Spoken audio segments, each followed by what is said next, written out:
নমস্কার বন্ধুরা, আমার নাম ডক্টর সঞ্চিতা চ্যাটার্জি, আয়ুর্বেদাচার্য বিএএমএস। আজকে আমাদের আলোচনার বিষয়বস্তু হচ্ছে মেচেতার ক্ষেত্রে কি ধরনের ডায়েট আপনাকে খেতে হবে এবং এর কি কি ঘরোয়া উপকরণের সাহায্যে কিভাবে আপনি এর ট্রিটমেন্ট করতে পারেন এবং আয়ুর্বেদের সাহায্যে এর ট্রিটমেন্ট কি হতে পারে। আমি এর আগের ভিডিওতে বলেছি যে মেচেতা কাকে বলে, কেন হয় এবং এর জেনারেল ট্রিটমেন্ট আপনি কিভাবে করতে পারেন।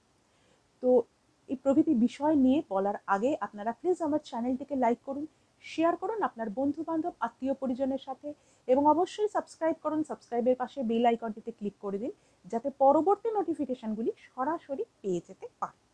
তো প্রথমে বলি যে মেচেদার ক্ষেত্রে কি ধরনের ডায়েট আপনাকে খেতে হবে বা আপনার খাদ্য তালিকাতে কি ধরনের খাবার রাখতে হবে। দেখুন, এরকম কোনো নির্দিষ্ট ডায়েট নেই মেচেদার জন্য, তবে মেচেদার ক্ষেত্রে আপনি যে খাবার খাবেন সেটা যেন অ্যান্টিঅক্সিডেন্ট পূর্ণ হয়, ভিটামিন এবং মিনারেল এগুলো যাতে সঠিক পরিমাণে থাকে, সর্বোপরি এটা যাতে ব্যালেন্স ডায়েট হয় এবং এমন খাবার আপনাকে খেতে হবে যাতে আপনার প্রদাহ বা ইনফ্ল্যামেশন কম হবে এবং লো গ্লাইসেমিক ইন্ডেক্স জাতীয় খাবার আপনাকে কিন্তু আপনার খাদ্য তালিকার মধ্যে রাখতে হবে। এখন এই ধরনের খাদ্য তালিকার মধ্যে প্রথমত আপনি ভিটামিন সি জাতীয় যে খাবারগুলো, যেরকম কমলা লেবু বা পাতি লেবু, আঙুর বা অন্যান্য যে সমস্ত ফলের মধ্যে ভিটামিন সি রয়েছে সেগুলোকে আপনার খাদ্য তালিকার মধ্যে রাখতে হবে। টমেটো, গাজর এবং গ্রিন লিফি ভেজিটেবল, সবুজ পাতাযুক্ত শাকসবজি, তার মধ্যে ব্রকলি রয়েছে, তার মধ্যে স্পিনাচ বা পালং শাক, ব্রাসেল স্পাউট, এই ধরনের সবুজ পাতাযুক্ত শাকসবজি যার মধ্যে ভিটামিন এবং মিনারেলস বেশি পরিমাণে রয়েছে, সেগুলোকে খেতে হবে। বিভিন্ন সিজনে যে ধরনের ফলগুলো পাওয়া যায়, আপনার যদি অন্য কোনো সমস্যা থেকে না থাকে ফল খাওয়ার ক্ষেত্রে, তাহলে সেই ফলগুলোকে আপনি ঘুরিয়ে ফিরিয়ে আপনার খাদ্য তালিকার মধ্যে রাখতে পারেন। বিভিন্ন ধরনের বাদাম এবং বীজ জাতীয় যে খাবারগুলো, যেরকম আমন্ড বাদাম, আখরোট বাদাম প্রভৃতি, এবং বীজের মধ্যে chia seed, flakes seed, sunflower seed, এগুলো আপনি আপনার খাবারের মধ্যে রাখতে পারেন। এই ধরনের চিয়া সিড বা ফ্লেক্স সিড এগুলোকে হালকা একটু ভেঙে নিয়ে বা হালকা একটু ডাস্ট ফর্মে এনে একটা কন্টেনারের মধ্যে রেখে দেবেন। এবার আপনি যখন কোনো স্যালাড খাচ্ছেন বা কোনো সবজি খাচ্ছেন বা কোনো স্যুপ খাচ্ছেন অথবা ওটস বানিয়েছেন, এর ওপরে আপনি একটু ছড়িয়ে দিয়ে সেটাকে কিন্তু আপনি খেতে পারেন। তো এইভাবে আপনি সিড জাতীয় বা এই বীজ জাতীয় খাবারগুলোকে আপনি আপনার খাদ্য তালিকার মধ্যে রাখতে পারেন। গ্রিন টি, ডার্ক চকলেট, এগুলোকে খেতে পারেন।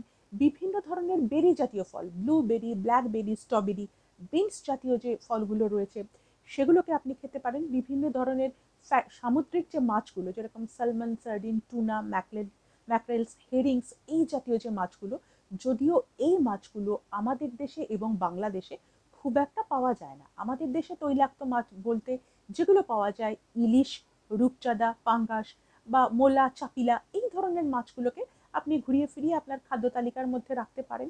এবং লো গ্লাইসেমিক ইন্ডেক্স যুক্ত খাবার, তার মধ্যে আপনি whole grain wheat, whole grain bread এগুলো খেতে পারেন। ব্রাউন রাইস, ওটস এবং মাঝে মধ্যে ডালিয়া, এই ধরনের খাবারগুলোকে কিন্তু আপনি আপনার খাবারের মধ্যে ঘুরিয়ে ফিরিয়ে রাখতে পারেন। সাদা দই যেটা আমাদের এখানে পাওয়া যায়, স্যালাড, বারে বারে আপনি এগুলোকে খেতে পারেন। এরপরে বলবো যে এর সাথে সাথে কিন্তু পর্যাপ্ত পরিমাণে ফ্লুইড খেতে হবে। এই ফ্লুইডের মধ্যে যেটা পড়ছে সেটা হচ্ছে জল। সকালবেলার দিনটা আপনি শুরু করতে পারেন এক গ্লাস উষ্ণ গরম জলের মধ্যে আধখানা লেবু দিয়ে, অল্প একটু বিট লবণ দিয়ে এটা আপনি খেতে পারেন। এতে আপনি জলটাও পেলেন এবং সেই সাথে সাথে ভিটামিন সিটাও পেলেন। এবং এটা ছাড়া দইয়ের ঘোল বানিয়ে খেতে পারেন এবং বিভিন্ন রকমের সবজি দিয়ে স্যুপ বানিয়ে খেতে পারেন। ফলের রস আপনি অবশ্যই খেতে পারেন, তবে সেটা বাড়িতে বানিয়ে নেবেন। এছাড়া ডাবের জল খেতে পারেন এই ধরনের, বা একটু মিছরি ভিজিয়ে সেটা খেতে পারেন। সকালবেলা আপনি রাত্রিবেলা জিরে ভিজিয়ে রাখলেন এবং সেটা দিয়ে সেটা আপনি খেতে পারেন, জিরে ওয়াটার খেতে পারেন। তো এই ধরনের বিভিন্নভাবে আপনি জলটাকে খেতে পারেন, যাতে আপনার শরীরের যতটা জলের প্রয়োজন রয়েছে সেটা যাতে এখান থেকে পূরণ হতে পারে বা পূর্ণ হতে পারে। তো এবারে বলবো যে এর কিছু হোম রেমেডি। দেখুন, হোম রেমেডির মধ্যে প্রথমেই যেটা বলবো, রাত্রিবেলা শোবার আগে আপনি অ্যালোভেরা জেল ব্যবহার করুন। অ্যালোভেরা গাছ অনেকের ক্ষেত্রেই বাড়িতে থাকে, সেক্ষেত্রে তার পাতা থেকে পাল্পটা ব্যবহার করে সরাসরি আপনি ব্যবহার করতে পারেন এবং সেটা তো সবসময় অ্যাভেলেবেল নাও হতে পারে। সেক্ষেত্রে আপনি কোনো ভালো কোম্পানির অ্যালোভেরা জেল কিনে নেবেন। রাত্রিবেলা ঘুমাবার আগে ভালোভাবে মুখটা পরিষ্কার করে নিয়ে একটা কটন বলের সাহায্যে ওই জায়গায় অ্যালোভেরা জেলটাকে আপনি লাগিয়ে দেবেন। সারা মুখেও লাগাতে পারেন, এফেক্টেড জায়গায় ভালোভাবে লাগাবেন। আরেকটা বলছি, ঠান্ডা দুধের মধ্যে একটু কাঁচা হলুদ বেটে নিন, বা আপনি পাউডার ফর্মে যে হলুদ পাওয়া যায় সেটাও ব্যবহার করতে পারেন। কাঁচা হলুদটা ব্যবহার করলে ভালো হয়। তো সেটা মিশিয়ে নিয়ে একটা পেস্ট করলেন। পেস্টটা খুব বেশি পাতলা করবেন না। মুখটা ভালোভাবে পরিষ্কার করে নিয়ে এটা স্নানের আগে আপনি লাগিয়ে রাখলেন, এবং তারপরে 15-20 মিনিট অপেক্ষা করার পরে সেটাকে ধুয়ে ফেললেন। এটা আপনি সপ্তাহে 2 দিন বা 3 দিন করতে পারেন। শুধুমাত্র টমেটোকে পেস্ট করে মুখটাকে ভালো পরিষ্কার করে লাগিয়ে দিলেন, এবং এটা খুব এই ধরনের পিগমেন্টেশনের ক্ষেত্রে খুব ভালো কাজ করে। তারপর যখন এটা শুকিয়ে যাবে সেটাকে ভালোভাবে পরিষ্কার করে নেবে। এছাড়া শশার রস লাগাতে পারেন। সেটাও ঠিক ওই একইভাবে শশাটাকে গ্রেট করে নিয়ে তার রসটা মুখে লাগালেন। তারপরে যখন সেটা শুকিয়ে যাবে সেটাকে আস্তে আস্তে মুছে ফেলবেন। এবং এটা ছাড়া পেঁপে ভীষণ ভালো কাজ করে। পেঁপেটাকে একটু গ্রেট করে নিয়ে, সেটা কাঁচা পেঁপে হতে পারে, পাকা পেঁপেও হতে পারে, একটু মধু মিশিয়ে সেটা মুখে লাগালেন।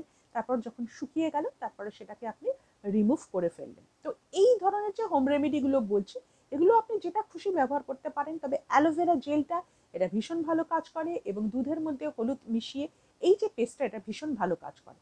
এটা আপনি ঘুরিয়ে ফিরিয়ে করে দেখতে পারেন। এবং সেই সাথে সাথে আপনাকে একটা জিনিস মাথায় রাখতে হবে, যাতে কোনোভাবেই সরাসরি সূর্যের আলো আপনার মুখের ওপরে এসে না পড়ে, সেটা কিন্তু আপনাকে লক্ষ্য রাখতে হবে। এটা আপনাকে খেয়াল রাখতে হবে। এরপরে বলছি আয়ুর্বেদের সাহায্যে এর কিছু ট্রিটমেন্টের কথা বলছি। দেখুন, আয়ুর্বেদে বেশ কিছু খাবারের ওষুধ আছে যেগুলো ভালো কাজ করে, যেরকম মহামঞ্জিষ্টাদিকাত, চন্দনাশক, কৈশোর গুগ্গুল, লব্ধাসব, কুমারী আসব। এই ধরনের ওষুধগুলো কিন্তু স্কিনের বিভিন্ন সমস্যার ক্ষেত্রে, পিগমেন্টের ক্ষেত্রে ভীষণ ভালো কাজ করে। এবং লোকাল অ্যাপ্লিকেশন হিসেবে আমি দুটো মেডিসিনের কথা বলবো। এক কুমকুমাদি তৈল, আর একটা হচ্ছে নালপামাদি তৈল। এই যে তৈলগুলো, কুমকুমাদি তৈল যদি আপনি ব্যবহার করেন, তাহলে সেটা অল্প একটু নিয়ে ওই এফেক্টেড এরিয়াতে আপনি স্নান করার পরে এটা লাগিয়ে রাখলেন। এবং যখন এটা লাগাবেন এই ধরনের মেডিসিনগুলো, তখন যাতে আপনি সরাসরি সূর্যের আলো আপনার মুখের ওপরে এসে না পড়ে, এটা একটু লক্ষ্য রাখতে হবে।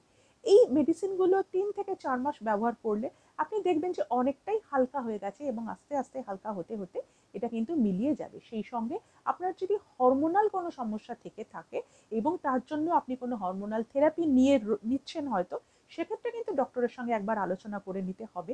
তার কারণ তখন এগুলো একটু রিপ্লেস করার প্রয়োজন হতে পারে। এবং সেই সাথে সাথে আপনার কিন্তু যে প্রিভেনশন, যেগুলো আমি বলেছি, যে সরাসরি যাতে আপনার স্কিনের উপরে সূর্যের আলো এসে না পড়ে, এটা লক্ষ্য রাখতে হবে। সানস্ক্রিন ব্যবহার করতে হবে, এবং সঠিক পরিমাণে জল খেতে হবে। ডায়েট তো বললামই। এবং এই ডায়েটের ক্ষেত্রে আরেকটা কথা বলবো, কিছু কিছু জিনিস কিন্তু আপনাকে একটু অ্যাভয়েড করতে হবে। যেরকম স্মোকিং বা টোবাকো, তারপরে অতিরিক্ত পরিমাণে অ্যালকোহল ব্যবহার করা, fast food, fatty food, junk food, বা অতিরিক্ত তেল চর্বি জাতীয় খাবার, অতিরিক্ত মিষ্টি জাতীয় খাবার, সেই জাতীয়, যেরকম ধরুন বাজারে যে ফলের রসগুলো পাওয়া যায়, বা কোনো সফট ড্রিঙ্কস, এই জাতীয় খাবারগুলোকে কিন্তু আপনাকে একটু অ্যাভয়েড করতে হবে। সেটা স্কিনের সুরক্ষার জন্য, এবং সেই সাথে সাথে অন্যান্য যে সিস্টেমিক প্রবলেম, সেগুলোও কিন্তু হবে না।